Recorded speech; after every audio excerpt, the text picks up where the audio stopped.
sa kabila. Yan. Ay, sus, gino. Alma. Bubunot tayo ng mani, guys. Dali natin sa Maynila. Ito yung aming ginagawa ngayon. Tigil ako na Ayan. nag-comment na si Junior. Dito tayo. Bubunot ng mani. Hindi lang niya mabaras dito, Alex niya. Diba, ano rin yun? Tamo kahapon. Ilang lipat umalis. Uy, Mother, huwag ka na mag-harvest dyan. Ha? Magtanggal ka na. Bunot ka na, ano ka ako na lang alam mo. May maiiwan yan sa ano. Ha? Sa lupa. Pwede anong gawin? Yan, dito magtanggal. na lang. Ano na lang.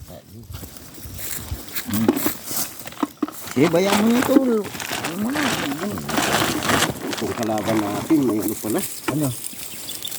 Langgam. Ay, ilayo mo. May tubak pala. Ilayo mo. Doon sa banda. Kaya guys, so mani. Binoo. May dala pang itak. Oo nga, madali lang pala bunutin to.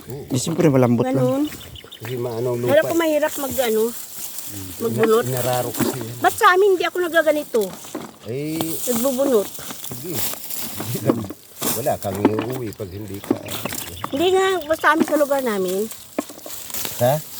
Sa lugar namin meron din ganito, pero hindi ako nagbubunot ganito. Pakyaw yata doon eh.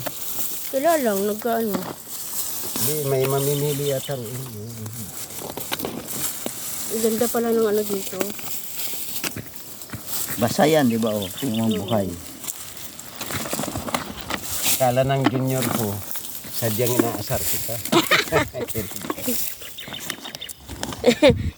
Hindi niya alam mo, kabiruan tayo.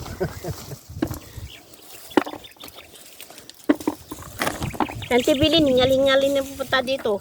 Kuniyaya natin. Hindi siya sama.